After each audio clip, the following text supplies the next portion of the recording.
Hello दोस्तों, आज मैं आप लोगों को जो टॉपिक सिखाने वाला हूँ, समझाने वाला हूँ, उस टॉपिक का नाम है नॉन प्रॉफिट ऑर्गेनाइजेशन। और आज भी हम लोग नॉन प्रॉफिट ऑर्गेनाइजेशन का प्रैक्टिकल सम सॉल्व करेंगे। बट आज का जो प्रैक्टिकल सम सॉल्व होगा बहुत ज़्यादा इंपॉर्टेंट होगा। तो बोर्ड एग्जाम के पॉइंट ऑफ व्यू के हिसाब से बहुत इंपॉर्टेंट है।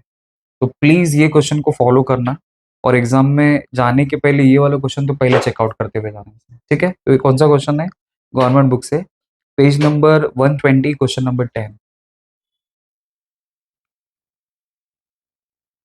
देखो क्या लिख के दिया है।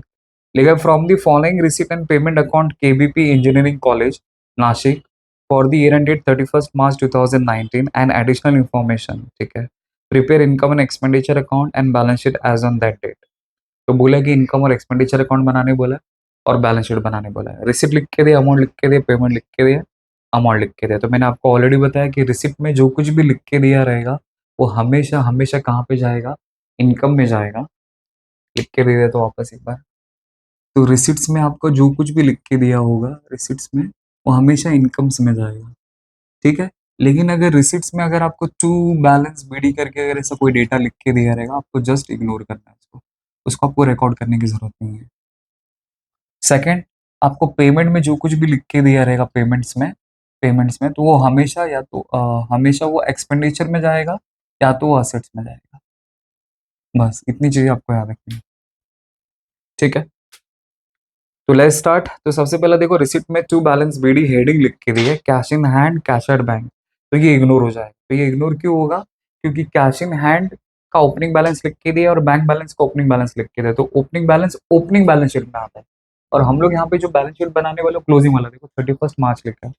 तो यहाँ पे यहाँ पे हम लोग को सिर्फ क्लोजिंग वाला वैल्यू रिकॉर्ड करना है, ना कि ओपनिंग वाला। इसलिए इग्नोर हो जाएगा। अगर यहाँ पे अगर ओपनिंग बैलेंस शीट बनाने की जरूरत अगर पड़ेगी, अगर क्वेश्चन में कैपिटल फंड नहीं लिख के दिया रहेगा, तो उस वाले सिनारे में फिर आपको क्या करना पड़ेगा? कैश इन हैंड और कैश एट बैंक को ओपनिंग बैलेंस शीट में रिकॉर्ड करना पड़ेगा, वो भी कौन सी साइड में? असेट साइड में। लेकिन यहाँ पे अभी पता नहीं, अभी जब क्वेश्चन पढ़ेंगे तभी आपको समझेगा कि इसमें है कि नहीं करके। ठीक है, लिस्ट स्टार्ट। फिर उसके बाद लिख के दिए interest, income, subscription, income, life membership fees, मतलब किसी ने इंजीनियरिंग कॉलेज में लाइफ टाइम के लिए मेंबरशिप ले ली है तो उनके लिए income, donation income, tuition fees income, term fees income, Sunday receipt income, admission fees. लेकिन ब्रैकेट में रेवेन्यू लिख के देते, रेवेन्यू का मतलब होता है इनकम होता है। अब जैसे देखो यहाँ पे एडमिशन फीस ऐसा लिख के दिया है और ब्रैकेट में रेवेन्यू लिख के दिया है। तो रेवेन्यू का मतलब होता है इनकम, तो इनकम वाला इनकम में जाएगा। लेकिन अगर इसी ब्रैकेट में अगर कैपिटल लिख के दिया रहता है, कैपिटल, तो कैपिटल हमेशा कहाँ पे आता है? लायबिलिटीज में। फिर इसको आपको लायबिलिटीज में रिकॉर्ड करना है। तो रेवेन्यू रहेगा तो कोई टेंशन नहीं है, वो इनकम में जाएगा, क्योंकि रेवेन्यू का मतलब ही इनकम होता है। लेकिन वही ब्रैकेट में अगर कैपिटल लिख के दिया रहेगा तो कैपिटल वाली चीज कहाँ पे आती है? लायबिलिटीज में आती है, इसलिए उसको आपको लायबिलिटी में रिकॉर्ड करना पड़ेगा। ठीक है, अब आ जाओ पेमेंट में। तो पेमेंट में सबसे पहले लिख के दिए salary to teaching staff, expenditure, electricity charges, expenditure, books. अब देखो ऊपर जो ऑर्गेनाइजेशन है, कौन सा ऑर्गेनाइजेशन? Engineering college. तो कॉलेज में जो बुक्स होता है वो उनके लिए असेट्स होता है, क्योंकि बुक्स के बेसिस पे वो लोग क्या करते हैं? बच्चों लोग को पढ़ाते, सिखाते, आगे बढ़ाते, तो उसकी वजह से उनका अर्निंग होता है। तो इसलिए बुक्स उनके लिए क्या हो जाएगा? असेट्स हो जाएगा, ना कि एक्सपेंडिचर। फर्नीचर, एक्स फर्नीचर, बोलो क्या होगा? एक्सपेंडिचर, एसेट्स, तो फर्नीचर भी असेट्स हो जाएगा। स्टेशनरी, स्टेशनरी यहाँ पे क्या हो जाएगा? एक्सपेंडिचर। फिक्स डिपॉजिट, असेट्स, क्योंकि फिक्स डिपॉजिट क्या होता है? इन्वेस्टमेंट होता है, इसलिए वो असेट्स में आएगा। और वो क्लोजिंग डेट लिख के थी, मतलब साल के आखिरी तारीख को उन्होंने कुछ पैसा इन्वेस्ट किया है। बाय बैलेंस हेडिंग मतलब ये क्लोजिंग बैलेंस लिख के दिया है, cash in hand, cash at bank. तो आपको हेडिंग के ऊपर फोकस नहीं करना है, तो कैश इन हैंड असेट्स में आएगा, कैश एट बैंक असेट्स में आ जाएगा। बस हो गया। अब आ जाओ एडिशनल इन्फॉर्मेशन, और यही एडिशनल इन्फॉर्मेशन बहुत ज्यादा इंपॉर्टेंट है इस क्वेश्चन के लिए। तो हमें बुक्स का वैल्यू लिख के दिया है 1 अप्रैल 2018, तो आप लोग उसको ओपनिंग बोल सकते हो या लास्ट ईयर बोल सकते हो। 31 मार्च 2019 ये आपका क्लोजिंग हो गया, ओपनिंग हो गया, क्लोजिंग हो गया। तो बुक्स का आपको ओपनिंग वैल्यू लिख के दिया, क्लोजिंग वैल्यू लिख के दिया। ठीक है, तो बुक्स आपको जहां पे भी नजर आ रहा है वहां पे जाके दो डॉट मार लो। तो बुक्स हमारा क्या होगा? असेट्स, तो इसको असेट्स में रिकॉर्ड करना पड़ेगा। फर्नीचर क्या है? असेट्स है, बट इसमें भी ओपनिंग और क्लोजिंग वैल्यू लिख के दिया है, इसलिए फर्नीचर पे डॉट मार लो। फिर है बिल्डिंग फंड। तो फंड का ओपनिंग वैल्यू लिख के दिया, बट क्लोजिंग वैल्यू हमको पूछा है कि हम लोग को पता लगाने का। तो कोई भी फंड फंड वाली जो भी चीज रहती है ना, मतलब कोई भी फंड वाली कोई भी चीज अगर आपको क्वेश्चन में लिख के दिया रहेगा तो उसको हमेशा कहाँ पे रिकॉर्ड करो, लाइबिलिटीज में, तो ये लाइबिलिटी में चले जाएगा। फिक्स डिपॉजिट हमारा इन्वेस्टमेंट होता है, इसलिए वो असेट्स में आएगा, तो फिक्स डिपॉजिट असेट्स में आएगा। लेकिन ऊपर कहीं पे भी आपको बिल्डिंग फंड या फिक्स असेट से कुछ ऐसा नजर आ रहा है क्या? बिल्डिंग फंड तो नहीं है, लेकिन फिक्स डिपॉजिट नजर आ रहा है, तो वहां पे जाके डॉट मार लो। फिर हम लोग को कैपिटल फंड लिख के दिए, तो कैपिटल फंड का ओपनिंग वैल्यू लिख के दिए, क्लोजिंग वैल्यू तो हम लोग को पता लगाना है। तो इन तीनों केस में हम लोग को क्लोजिंग वैल्यू पता लगाने का, तो कैपिटल फंड कहाँ पे आता है? लायबिलिटीज में आता है, तो हम लोग उसको लायबिलिटीज में रिकॉर्ड कर देंगे, और उसको प्लस माइनस करके जो आंसर आएगा अपने को क्लोजिंग वैल्यू आ जाएगा, तो वहां पे अपन को शो करने की जरूरत नहीं है ऐसा। एक other 50% donation are for a building fund and the balance is to be treated as a revenue income, ठीक है। अब ये क्या बाद में देखते हैं, फिलहाल डोनेशन आपको जहां पे नजर आ रहा है वहां पे जाके हम लोग इसको डॉट मार लेंगे। आउटस्टैंडिंग सब्सक्रिप्शन लिख के दिया है, तो सब्सक्रिप्शन ऊपर कहीं पे लिख के दिया है क्या? देखो इंटरेस्ट के नीचे रिसिप्ट में, और लाइफ मेंबरशिप फीस के ऊपर, तो उस पर डॉट मार लो।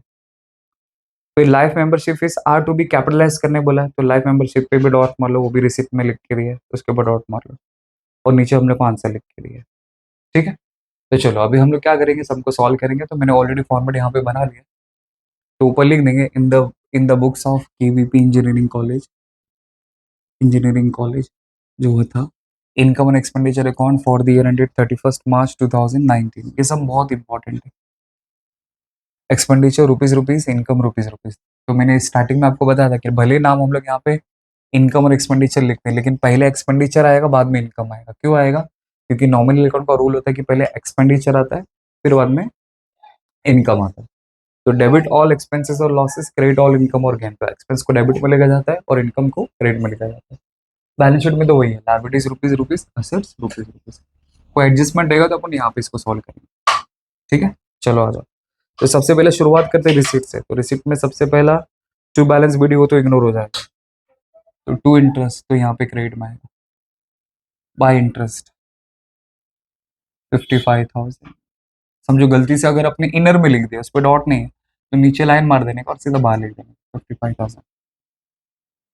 Next subscription, by subscription, but उस पर डॉट है इसलिए इनर में लिखना पड़ेगा 28,300।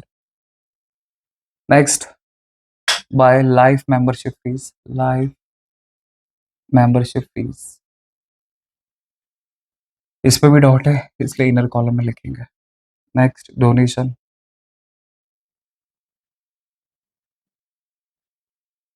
7 लाख, तो इस पे डॉट नहीं तो सीधा बाहर। डोनेशन पे है, हाँ सॉरी है, तो भी इनर में आएगा 7 लाख। Next tuition fees, by tuition fees, तो सीधा आउटर में जाएगा 12,30,000। नेक्स्ट बाय टर्म फीस,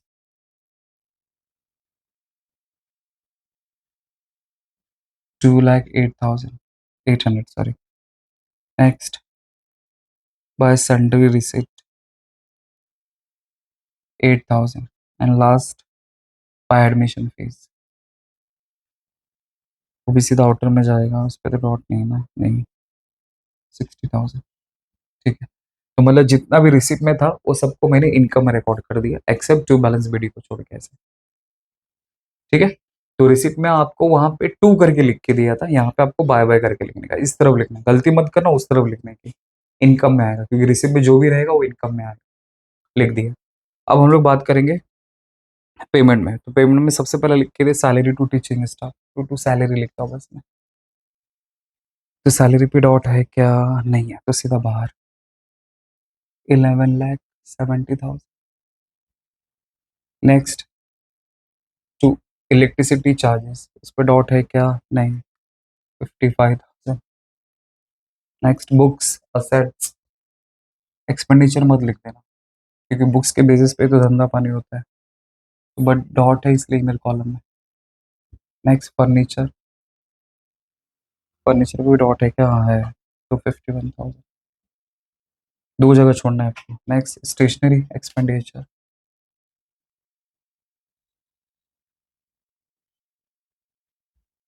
कितना? 21,850।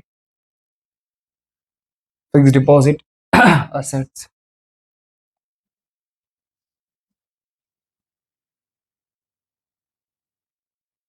डॉट है इसलिए इनर कॉलम में 8,50,000। फिर cash in hand, by balance CD तो आपका हेडिंग है, उसको लिखने की जरूरत नहीं। Cash in hand 16,650, cash at bank 2 lakh. ठीक है, हो गया। तो इस तरह मैंने सारा का सारा पोस्टिंग यहाँ पे मैंने कर दिया है इसे। ओके, चलो अब हम लोग आते हैं एडिशनल इंफॉर्मेशन पे। अब यहाँ पे एकदम ध्यान देने की बात है, ठीक है। तो देखो सबसे लिख के दिया है बुक्स। तो बुक्स का हमें ओपनिंग वैल्यू लिख के दिया 6 लाख रुपीज। 1 अप्रैल 2018 मतलब ओपनिंग वैल्यू। तो असेट्स का कभी भी अगर ओपनिंग वैल्यू लिख के दिया रहेगा तो उसमें ऐड कर देंगे। कितना है ओपनिंग वैल्यू 6 लाख, तो बुक्स है 61,000 का प्लस ओपनिंग कर देने का, कितना आएगा 6 लाख आएगा। अब ऐड करूंगा तो टोटल मेरे पास बुक्स कितने का हो गया 6,61,000। मतलब ड्यूरिंग द ईयर मैंने 61,000 का बुक्स खरीदा था, इसलिए वो पेमेंट में लिख के दिया था। और उसका ओपनिंग वैल्यू क्या होगा वो हमें नीचे लिख के दिया है। तो असेट्स का कभी भी अगर ओपनिंग वैल्यू लिख के दिया है और आपने ऑलरेडी कुछ वैल्यू लिख के दी तो उसमें जाके आपको प्लस कर देने का। ठीक है, अब वो क्लोजिंग का क्या करना है वो ध्यान देना है।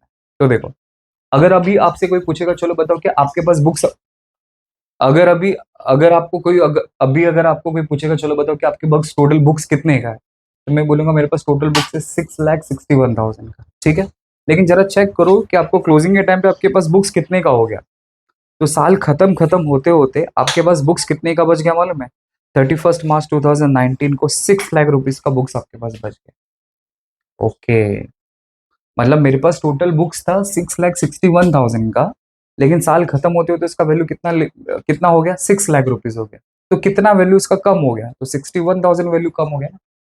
6,61 था, अभी 6 लाख हो गया, तो कितना वैल्यू कम हो गया। तो जो वैल्यू लिख के देना 6 लाख उसको सीधा आपको बाहर लिखने का है। और फिर यहाँ पे आपको जो छुपा हुआ एडजस्टमेंट है ना उसको बोलते हैं डेप्रिसिएशन। तो इसमें डेप्रिसिएशन वाला एडजस्टमेंट वो लोग ने छुपा के दिया था। तो हम लोग को क्या करना है स्मार्टली पता लगाने का, तो हमने पता लगा लिया। तो 6,61,000 का टोटल मेरे पास बुक्स था, साल खत्म होते होते बुक्स का वैल्यू 6 लाख हो गया, तो वैल्यू कम हो गया। तो जब किसी असेट्स का वैल्यू कम होता है उसको क्या बोलते हैं डेप्रिसिएशन। तो 61,000 का डेप्रिसिएशन आएगा, क्योंकि 6,61 में से 61,000 माइनस करूंगा तभी 6 लाख आएगा। ठीक है, ये हो गया फर्स्ट इफेक्ट डेप्रिसिएशन का। अब ये यहाँ पे लिख के नहीं दिया, इनडायरेक्टली आपको ऐसा घुमा के लिख के दिया, तो आपको यही पता लगाना है यहाँ पे, इस टॉपिक में यही ध्यान देना है बस। तो ये 61,000 का आपका डेप्रिसिएशन होगा। डेप्रिसिएशन का सेकंड इफेक्ट किधर आएगा, इस तरफ ही आएगा। कब इस तरफ, मतलब एक्सपेंडिचर, इनकम में तो आ ही नहीं सकता क्योंकि डेप्रिसिएशन आपका लॉस है, इसलिए एक्सपेंडिचर में आएगा। तो मैं यहाँ पे लिखूंगा टू डेप्रिसिएशन ऑन बुक्स 61,000, बस हो गया। तो ऐसा आपको डेटा इनडायरेक्टली लिख के दिया। तो सेम फॉर फर्नीचर, देखो नेक्स्ट वही है।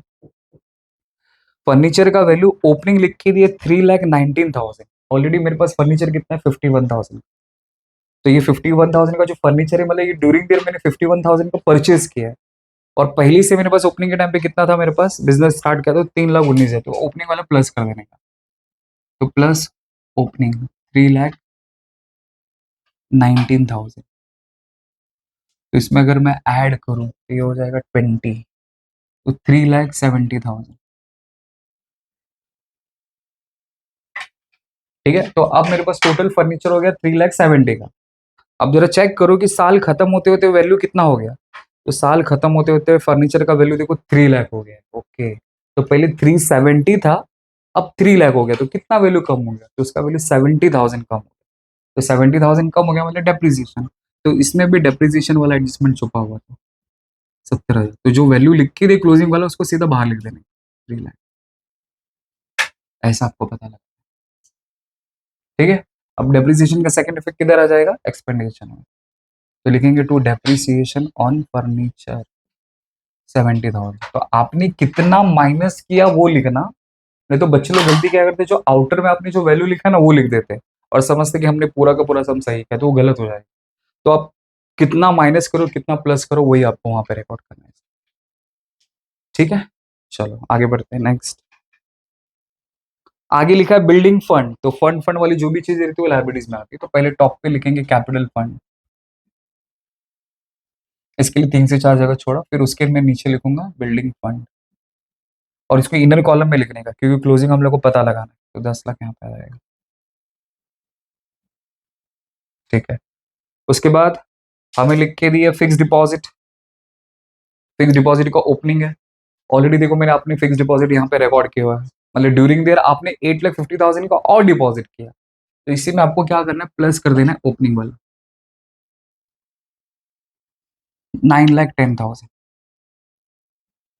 ठीक है, अब इसमें कुछ और कुछ एडजस्टमेंट तो नहीं है, बस इसको प्लस कर दो, ऑटोमेटिकली आपको क्लोजिंग वैल्यू आता है।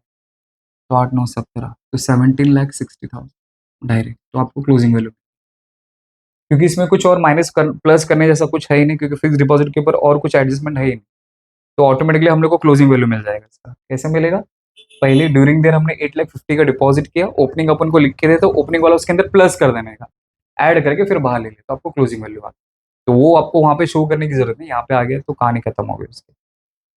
चलो नेक्स्ट, कैपिटल फंड का ओपनिंग वैल्यू लिख के दिए, क्लोजिंग तो पता लगाते हैं एंड में, तो 9,47,400, बस हो गया। अब उसके बाद क्लोजिंग हम लोग एंड में पता लगेंगे, ये तो अभी नहीं आएगा।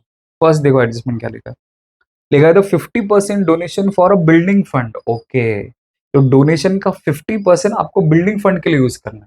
ठीक है, तो देखो, तो डोनेशन कितना है यहाँ पे 7 लाख, तो 7 लाख का 50% क्या होता है, 3,50,000, तो माइनस बिल्डिंग फंड करके लिखो, 3,50,000 आधा कर दिया मैंने, 50% मतलब आधा, तो माइनस करेंगे तो वही आंसर आएगा, 3,50,000 आया, ये आया।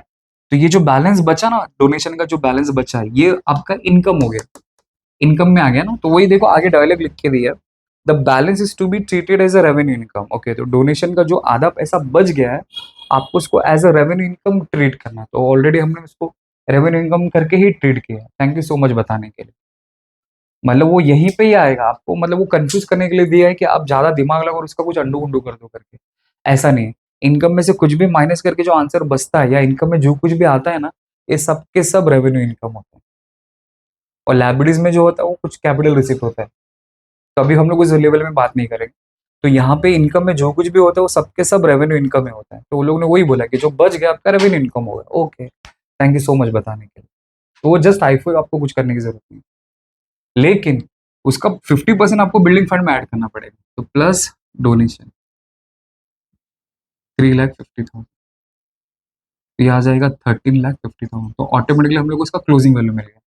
तो देखो ना, बिल्डिंग फंड आपको टेबल में लिख के दे 10 लाख, बट क्लोजिंग मिसिंग है, तो हमने पता लगा लिया कितना आ गया, 13,50,000, बस। चलो नेक्स्ट, आउटस्टैंडिंग सब्सक्रिप्शन है 5,300, तो आउटस्टैंडिंग हमेशा क्या होता है, प्लस होता है, तो सब्सक्रिप्शन में प्लस करेंगे। आउटस्टैंडिंग कितना है, आउटस्टैंडिंग 5,300, ऐड किया तो आएगा 33,600। ये आउटस्टैंडिंग इनकम है, तो आउटस्टैंडिंग इनकम असेट्स में आएगा, अगर वही आउटस्टैंडिंग एक्सपेंडिचर होता तो लायबिलिटीज में होता, तो ये इनकम वाला पार्ट इधर होगा। तो आउटस्टैंडिंग सब्सक्रिप्शन कितना, 5,300। चलो नेक्स्ट एंड लास्ट, बोला कि life membership fees are to be capitalise. Okay, तो लाइफ मेंबरशिप फीस को कैपिटलाइज करना है, तो ये पूरा पैसा, अभी कुछ बोला नहीं, 50%, 60%, कुछ नहीं बोले, तो फुल अमाउंट, तो माइनस कैपिटलाइज 25, तो ये हो गया नील। अब यही पूरा पैसा कैपिटल फंड में ऐड कर देने का, लाइफ मेंबरशिप फीस 25। अब इसको प्लस करके बाहर मत लेना, अभी अकाउंट पूरा क्लोज करना बाकी है। हो गया, और कुछ है क्या, बस। अब हम लोग क्या करेंगे, अकाउंट को क्लोज करेंगे, तो देखेंगे कौन सा साइड ज्यादा लग रहा है।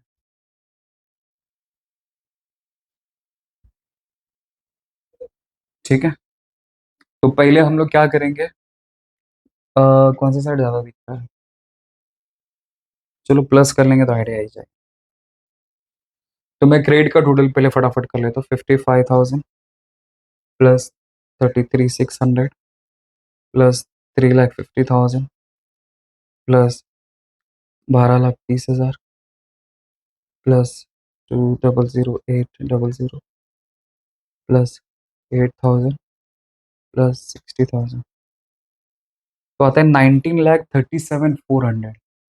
आप यहाँ तो यही साइड ज़्यादा लग रहा है, तो 19,37,400 यहाँ पे लिखा, 19,37,400 यहाँ पे लिखा, अब इसमें से हम लोग क्या करेंगे, ये सबको माइनस करेंगे, तो minus 11,70,000 minus 55,000 minus 21,850 minus 61,000 minus 70,000, तो 5,59,550 आता है। आंसर देख लेते हैं। हाँ सही है, तो 5,59,550 आएगा। तो डेबिट में जो डिफरेंस आएगा उसको बोलेंगे सरप्लस। अब यही सरप्लस क्या करेंगे, कैपिटल फंड में ऐड कर देंगे, प्लस सरप्लस 5,59,550। अब सबको ऐड करके बाहर लेंगे,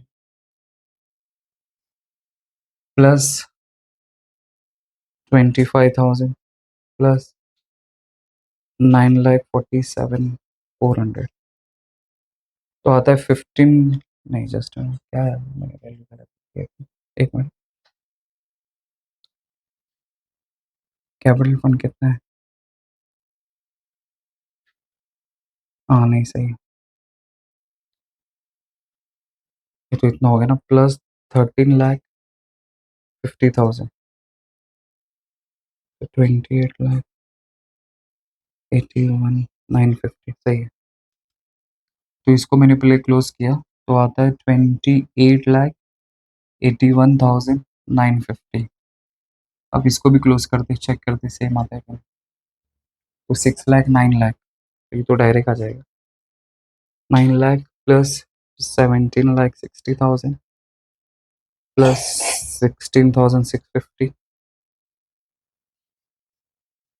प्लस 16,650 प्लस 2 लाख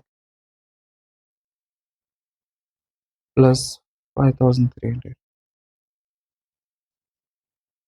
तो 28,81,950 सेम आ गया। तो लाइबिलिटीज का भी वैल्यू सेम है, ये भी वैल्यू सेम आ गया। बस, तो इस तरह आपका ये क्वेश्चन नंबर 10 था ऐसा। तो इसमें हार्ड पार्ट क्या है, हार्ड पार्ट वही है जो टेबल में आपको जो डेटा लिख के दिया ना, वो आपको ज़्यादा कंफ्यूज करेगा, कौन सा वैल्यू प्लस करूँ, कौन सा वैल्यू माइनस करूँ, क्या ऐड होएगा, क्या माइनस होगा, कुछ समझ में नहीं आएगा। तो इस तरह मैंने आपको ये क्वेश्चन बता दिया, बस ऐसा याद रखना, तो इस हमको ऐसे सॉल्व करने का है। ठीक है, आई होप आपको समझा रहेगा। Thank you so much.